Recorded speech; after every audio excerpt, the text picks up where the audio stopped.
Hello again, everyone. Welcome to Jerry's Old Guy Review. Let it fly. Oh. Now I'm going to apologize to everyone. My normal apology segment about missing some Let It Fly. But I'm going to tell you, I cannot wait for this world to get back to normal. You know, I was so happy with my new job and my new view of the world, I guess we could say. But still, as we discussed earlier in a Let It Fly, the world is just screwed up. Ugh. I have just been working like crazy. You know, it's funny that all these people that aren't working sure do have a lot of money. Doesn't hurt my feelings at all. But it has thrown off my RCing and my channeling. And because I never know from one day to the next what's going to happen. Is somebody going to show up for work? Is somebody going to have a sniffle and be banned from coming into work until they can prove that their sniffle is just a sniffle? But that is neither here nor there. As I like to say, I missed a lot of news. And when I cover the news, it'll be a world's first. For anyone who has been watching the channel for any amount of time, we're going to talk about Vanquish in a positive light. The first on the news was we talked about Cross's 2 new spy shots of vehicles they had. Well, I'm going to say of the 2 spy shots they showed, they got a DC-8 coming out, which is, again, a big military truck. I'm winging it today with no notes. And Pez RC let me know what it actually is called. It's a ZIL something truck, I believe, Russian. But it is not one of the spy shots we got. What I got from Cross RC's website, actually their Facebook site, this thing looks like a stick. So it has got, I can't say it's unique, because years and years ago I had seen a RC vehicle that dubbed as a crawler that had like a stick center chassis. That was the chassis. And it had the differentials built into the stick. So, pretty neat. I'm imagining that it might be, it's going to have leaf springs and everything else on it, but I can imagine that with a stick, maybe it's more crawly-ish, if that's a term. So it's the DC-8 for those of us that like the 112s. Go check out Cross's new truck. It's not out yet. But the other new release, finally, the Vanquish Phoenix, it's called, which has some cutting edge technology in it. It has an adjustable, dang it, this is tough winging it, overdrive. So, now the Element RCs. Oh, you can't see it over my blockade there. Element is one of the first RC crawlers that came out that had overdrive built into it. Now, a lot of them you could add them to. And, you know, for those of you who don't know what overdrive is, the front wheels spin faster than the rear wheels to help things pull pull over rocks and when they're crawling, which, you know, I've done my Element RC. I'm not a big, you know, pro scale rock crawling guy, you know, so I tried my Element with no overdrive. Then I put the biggest overdrive that it came with in it. I guess you can notice it a little bit, but, you know, not a big thing in my world. But Vanquish, their new Phoenix, which is a Vanquish kit, that's $4.99. Reasonable in my world. If I was to ever think about getting a Vanquish, the Vanquish Phoenix is something I would seriously look into. You know, still, yes, $4.99 for a kit is pretty high, but compared to $8.99 for a kit, yeah, I'm liking those numbers a little bit better. And there's just a bunch of neat doodads on it. So like I was saying with the overdrive, you can control that overdrive with a servo, or it's got a locking nut on it. You can adjust it yourself and just leave it alone if you don't want to put top of the line radio gear in there that you need, you know, to get that price way up again where a Vanquish would be. And, you know, there we go. Everything doesn't need to be aluminum, which aluminum is still cheaper than steel, I think. But, you know, here nor there again. So go check out that Phoenix. If you've been wanting a Vanquish, this one looks like, compared to the $8.99 one, this one looks like, if you don't care about the metal, this looks like it's going to be a pretty good crawler. And then this happened. You know, a lot of you, this has been the 800-pound gorilla in the room, which, as you know, on this channel, I will listen to some of the complaints and things that are out already about a certain vehicle. I try not to do too much looking into that until I have a vehicle. Now, the SCX 10.3 had a lot of issues that people had addressed.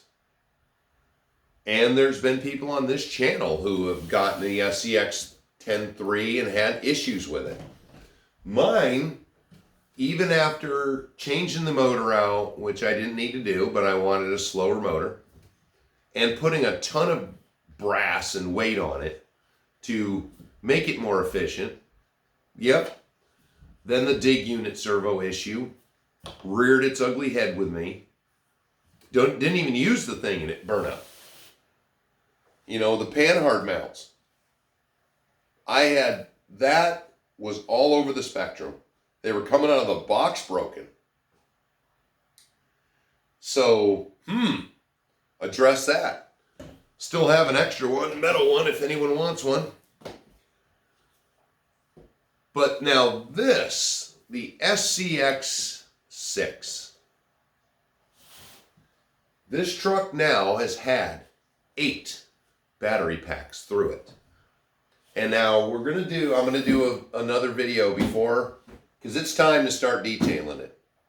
I wanted to make sure that I wasn't going to be wasting my time with something that was going to be broken already.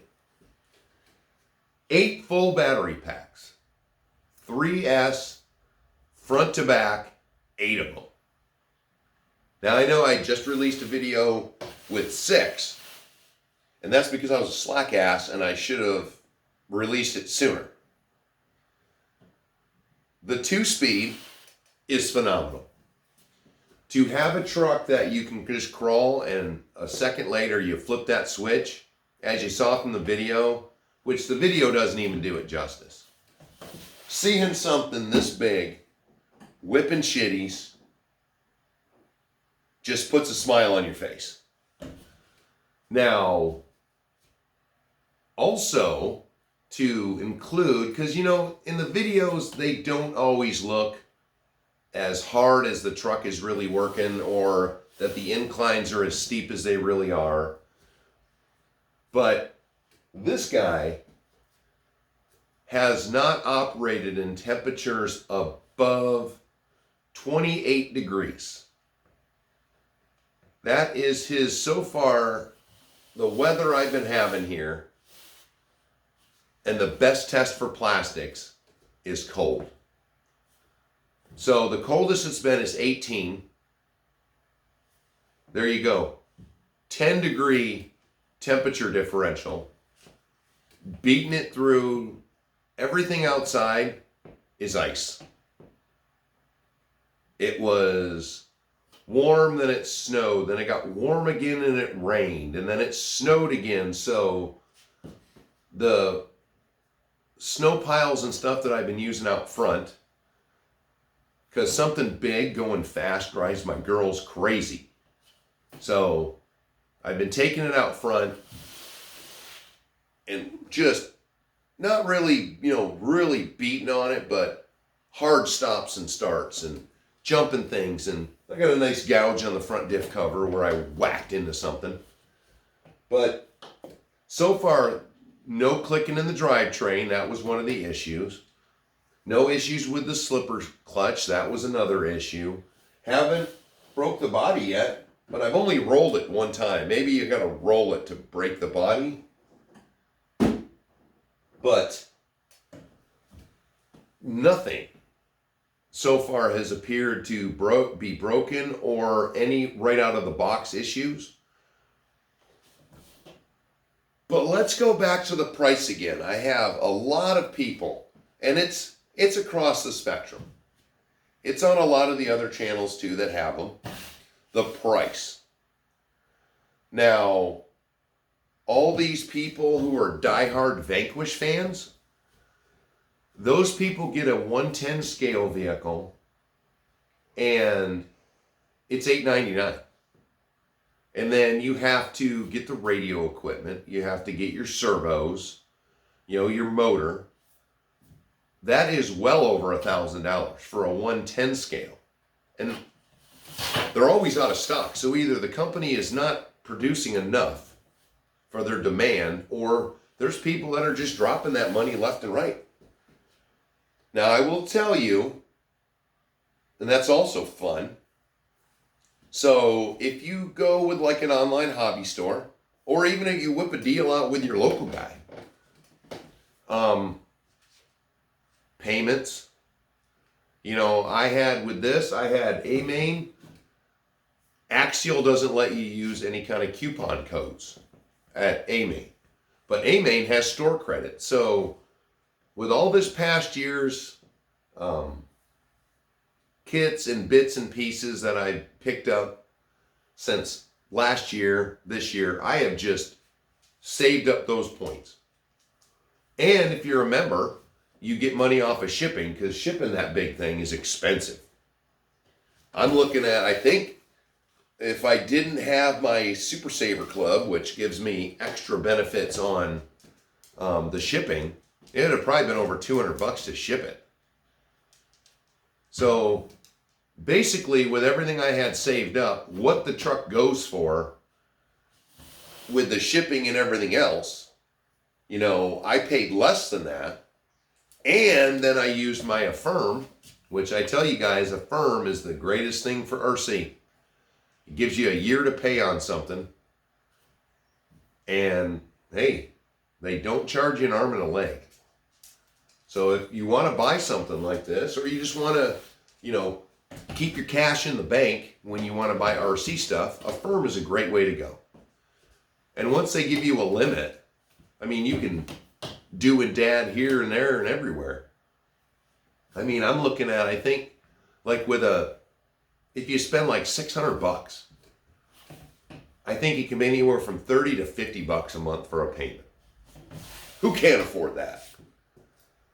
But meanwhile, with this, I noticed that there was a chain of distribution. So you want people to buy your product, so you give all the first editions out for free to influencers, and then your dealers, and then the people who actually buy the product are the last on the chain. I mean, the dealer, he may buy a ton of them and they may just sit there. But the people who want to pre-order them, they're the dead last. It's a little bit weird to me, but you know, hey, whatever. Either way, we're going to keep doing updates on this. We're going to keep driving it. God, I wish it came out sooner so I had some dirt to try it on. But the video covering, we're going to take off the top as it sits after 8 battery packs, and we're going to examine it and see if there's any signs of damage. I did a quick perusal, but I don't see anything. So possibly, you know, that's the hit or miss. The people that put these together are only human. And, you know, clicky transmissions, you know, loose slipper clutches, you know, that could just be human error. But when you start talking about things breaking, now that is product quality. But that is that. Now, I'm going to tell you something that chapped my ass after my last video was something that is all affecting the world, affecting everybody. You can't even tell your side of the story or your experiences to a limit, because now I've noticed that just like the reason I stopped giving a crap about Facebook was they started banning free speech. Well, now it seems YouTube is going the same direction. So, quick story, you hear me mention him, RC and fishing. Or fishing and RC. Buddy, I am sorry if I got them mixed up. So, he told me in an email that he had been on a hunting and fishing channel that got shut down or something, or got banned or something or other. He was obviously a subscriber. So, when he wants to put comments on my site, he is being banned. And that just chapped my ass. So, how I think I've discovered this is, if the comments are not available and I don't get an email, that is what I believe. That is when somebody pulls their comment. But if I get an email, but the comment is not able to be seen, that's what I believe is YouTube. So what I've done is I've saved all the emails. And we are going to have a special episode where I'm going to read all of his emails so I can answer his questions. And actually, Bud, you need to just send me emails at oldguyreview@gmail.com so we can still communicate. I am not ignoring you at all. It is just that your posts are being blocked. And it chaps my ass that on an RC channel, we cannot even have RC related discussions because of a completely unrelated channel. You might have been on there and made some kind of comments. I don't like it. It's just bullshit. So I am going to make sure that his comments get out there, because everything is RC related. Everything that is blocked on this page, and there's a few of you other ones out there that, you know, I told you, hey, your message didn't come through, and I went to a post where it went through, just so I'll let you know that I'm not ignoring you, because that's a big deal for me, and it just chaps my ass that we can't just sit and talk about RC. So that is that. But, you know, it's funny, I had one guy after our little flu discussion that wasn't man enough to keep his comment up there. He had to pull it. So I got to see part of it, and because he disagreed, I'm a clown. And that's as much as I got to see. But, you know what? Sorry. Just because you may or may not have any kind of problems doesn't mean that the 5 to 6 people I know personally haven't had a problem. So, most of you on this channel, which just warms me, you know, we agree on most everything. And even if we don't agree, we have a discussion about it. And it's nice when two people can see the other people's point of view. Makes it easier to settle differences. Oh, I see what you're talking about. Yeah, I don't really agree with that, but I see what you mean. Exactly. Because we're allowed to have our own opinions. So, not only did I have to work last Saturday, but, you know, my ass was still a little chapped. And I just didn't want to get on here and rant and rave and have friggin' YouTube come friggin' pull my channel down. So I thought I'd give it another week to chill out. So we could just do our seeing. And that's where this is coming in, because I can't wait to get started. So hopefully midweek I'm done. As big as this sucker is, taping should be easy. Painting should be easy. And the workshop's pretty warm. So I think it's a good time to start thinking about painting. So I know I told you guys it was going to be a long one, but I just kind of nipped it down because I didn't want to just be a killjoy. But I mean, what else could I possibly have done other than blow your guys' minds by saying nice things about Vanquish and saying nice things about Axial's new rigs from Horizon Hobbies? Which, that is, I guess, a good point to make. Most of my rants and raves about Axial now are Axials that have come out since Horizon Hobbies has owned them. Prior to Horizon's ownership, I had never had remotely a bad thing to say about Axial. But you'll notice I still have them. And some of you guys, oh, he's up there, the UMG 6x6. We all need to get a writing campaign in, because a lot of you guys, everybody wants one still. And they made it and they just dropped it. They never came out with a different 6x6. You know, that's enough that, hey, Axial, Horizon Hobbies, you came out with your UMG 6x6. Oh, and then Traxxas came out with one. So, first of all, the body mounting system, which is 100 times better than this. You know, everybody's trying to defend that this is a completely new truck, and I have sat and said it is a sized up SCX 10.3. Taking this body on and off, it's the exact same as an SCX 10.3. It is just a bigger pain in the ass, because it's bigger. See what I did there? It's exactly the same. Pain in the ass. But meanwhile,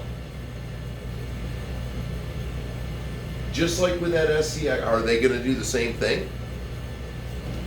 Are they going to make something, get it in a bunch of hands, and then discontinue it? Or is this going to start a new trend? Because I guess we've gotten back to the SCX 6. 1/5 scale. A little history lesson now. Back in the early 2000s was huge. everybody was making a 1.5.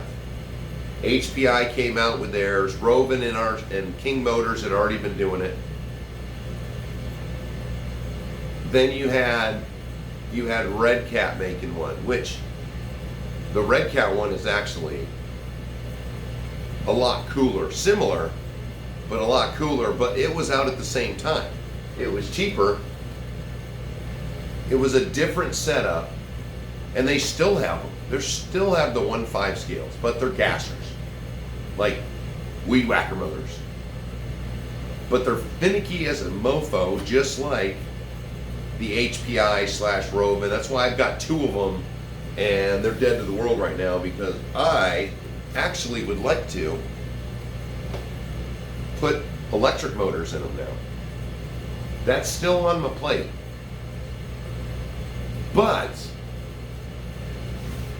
nobody's really done an electric one. Now, Muskie brought up in the comment sections that Red Cat did do another 1.5 scale, the Clawbacker. I think that's what it was. But that was one I physically saw, and I didn't buy one ever because it was a 110 scale. It had motor on axles, 2 110 scale motors in this big truck. The gearing wasn't right. You didn't have 2 different speeds. It went through batteries like crazy. My buddy had one. And it just, you'd have to bring a stack of batteries to get, you know, a few, maybe an hour or 2 worth of running in. But his drivetrain was always chewing itself up. It chewed up the differentials. A lot of the links bent. They were 110 scale links. You know, this thing, it is beat out. But in the 1.6 community, I don't know if they just went because Traxxas has 1.7 scale.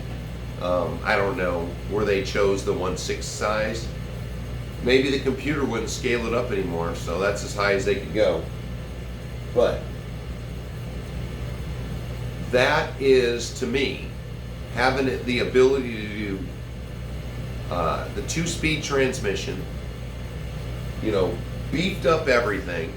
You know, most people that had an SCX 10.3, very little modifications. But meanwhile, Hello RC and I agree that the SCX 10.3 110 scale and the 6 drive totally different. This thing is, I mean, it's tough to describe the difference. I don't know if it's just the good combo of heavy duty parts. The steering radius is excellent. You know, the steering geometry is a little bit off, but now I'm just rambling on. But so far, 8 battery packs, front to back, through this truck, and I am pleased.